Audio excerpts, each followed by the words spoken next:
Texans fans, what is going on? You're watching Texans Today. I'm your host, Jeremy Chuggs, and we have another day of Texans training camp practice. So another day to break down and overanalyze every single thing that happened during practice today. Before we get started, make sure you hit that subscribe button. We are bringing you Texans videos all year long. I cannot wait for the regular season, for even the preseason, to see these Texans go up against another team, be able to beat down on another team. I cannot wait, and I'll be live for every single Texans game this year. So make sure you hit that subscribe button for free Texans news and rumors all year long. Before we get going into the practice, though, off the top, I did want to talk about some interesting news from the NFL. Christian Wilkins, released by the Las Vegas Raiders. He's dealing with a foot injury he sustained in October, is needing another surgery, did not want to get that surgery, basically has a dispute with the Raiders going on, and they ended up releasing him. So multiple reports are that, plenty of teams are going to be still looking at Wilkins to sign him for this season. Short answer for the Houston Texans, no. I don't think it makes any sense. Too big of a risk. He's still injured. The Raiders medical staff was saying that he needs another surgery on that foot, and I think the Texans defense is good. Like, the D-line is good where we're at. I like Tim Settle, Foley Fatukasi, Sheldon Rankins, Mario Edwards Jr., Danico Autry, all those guys on the inside. I think the Texans are all good, all fine. We also heard from the Texans owners today. Cal and Hannah McNair had a couple interesting things, a couple news and nuggets. First, Janice McNair, wife of the late Bob McNair, will be inducted into the Ring of Honor during the Broncos game. And then also they talked about NRG getting upgrades this year. So we all know there's been a lot of saga around the Texans and their stadium and what they want to do. Looks like they're going to start upgrading the stadium year after year. The two notes that I heard that they said was they wanted to update the sound system and the video boards inside NRG. So be looking forward to that during the year if you're going to any Texans home games. Also, maybe not a big news, but I absolutely loved the Texans wearing the baby blue practice jerseys for the quarterbacks. So clean. I like it better than the red jerseys. I think they should do that from here on out. The, light blue jerseys for the quarterbacks, I think look absolutely clean. Maybe foreshadowing to come what maybe the Texans' new rival jerseys might look like going into 2026, because a lot of teams, they're kind of unveiling what those rival jerseys are going to look like. Not this season, but next year. Maybe we have some Oiler blue on the horizon. All right, let's get into the practice notes for today.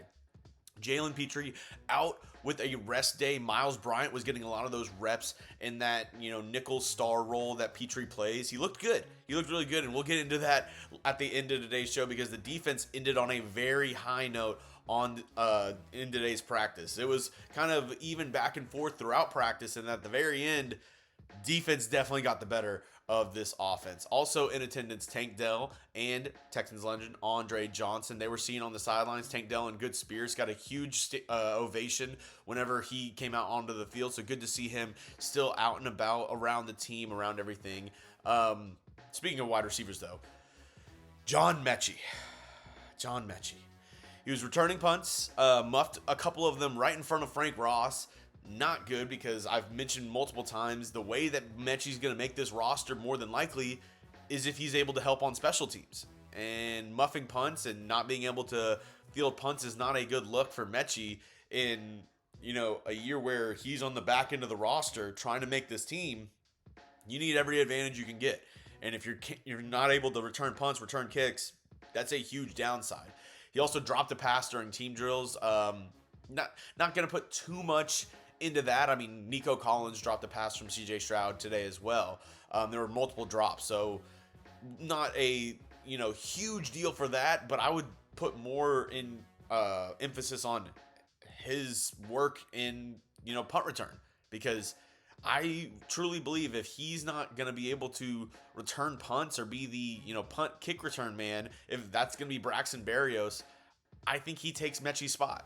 I think he takes his roster spot. So it's going to be a tough uphill battle for John Metchie, but look for him to be looking to get more reps on punt return, kick return, and kind of prove himself in that area throughout this offseason.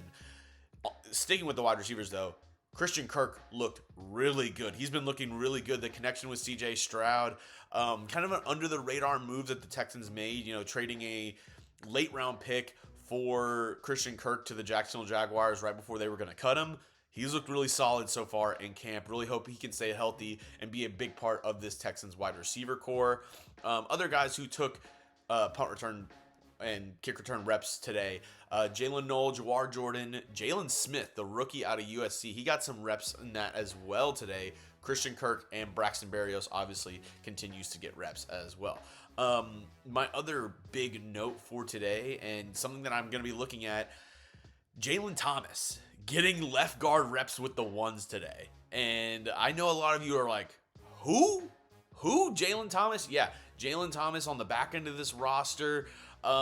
Really not getting a lot of shine, has been injured a lot throughout his NFL career. Getting some reps with the ones.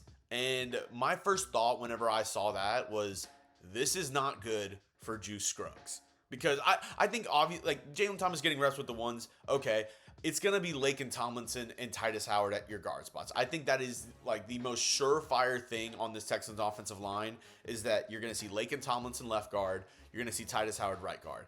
But the fact that Jaylon Thomas is getting reps with the ones at left guard means, one, he's doing well. The coaching staff, the team likes, his progression and what he's been putting out there. But if he's getting left guard reps and looking really good at guard, what does that do for Scruggs? He's not getting any center reps. It's going to be Jarrett Patterson, Jake Andrews, one the starter, one the backup. And then what? If they really like Jaylon Thomas, he can be your backup guard option. You have Trent Brown, Ariante Ursery as backup tackles, maybe even a starting tackle for Ariante Ursery. Cam Robinson. I don't know where Juice Scruggs fits on this Texans offensive line. I really don't. And, it sucks because a former second-round pick out of Penn State, a lot of people were really hopeful that he could be maybe the Texans starting center one day.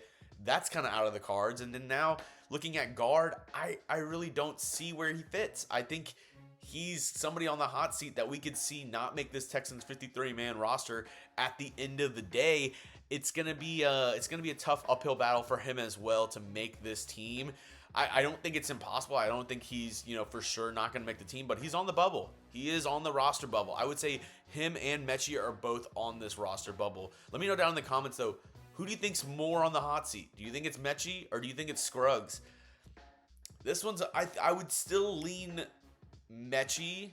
I think Scruggs might have a little bit of a better chance, but both these guys are put on notice. They got to work. They got to get it done this year, this offseason, during training camp, during joint practices, preseason. They got to show this coaching staff something to say, hey, we need to keep this guy on the team. Let me know down in the comment section, though, what you think about those two guys. Sticking on the O-line, though, Blake Fisher was another rough day. And I get it. He's going up against Will Anderson Jr., one of the ascending, edge rushers in the NFL. I think a sneaky player for Defensive Player of the Year this year in Will Anderson Jr. But it was a rough day for Blake Fisher once again. He had false starts today.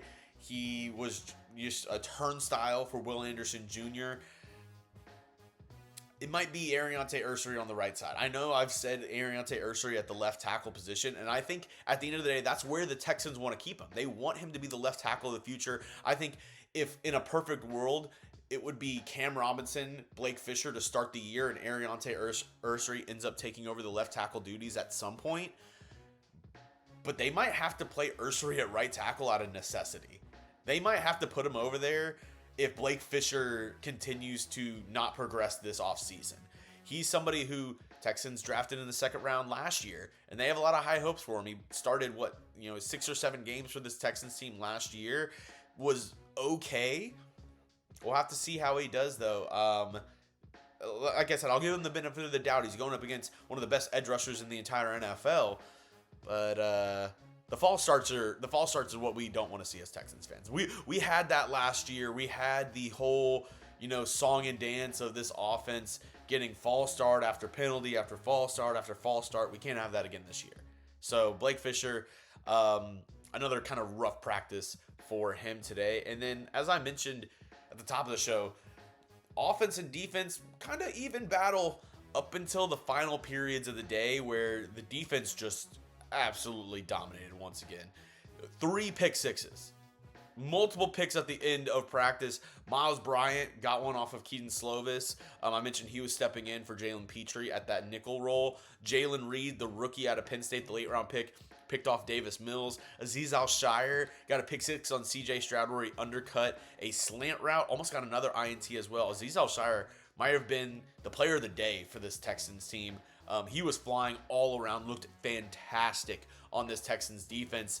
But as I mentioned, the defense at the very end of the day definitely got the better of this Texans offense. And as I mentioned before, new OC Nick Caley, they're still installing everything, and this defense is a top 5 defense in the NFL. So don't expect this Texans offense to go out there and light it up going up against this Texans defense, because it's going to be a tough battle. It's going to be a tough, this Texans defense is getting better from last year, and they were awesome at the end of last season. They were amazing. They picked off Justin Herbert, 4 or 5 times in that wild card game? And Justin Herbert's, a lot of people view him as a top 10 quarterback. This defense is awesome. So don't take too much into the offense struggling, the defense getting a lot of picks. Obviously, you don't want CJ Stroud, your starting quarterback, to get picked off too much during camp. You want him to, see him do pretty well, build up that confidence going into this season.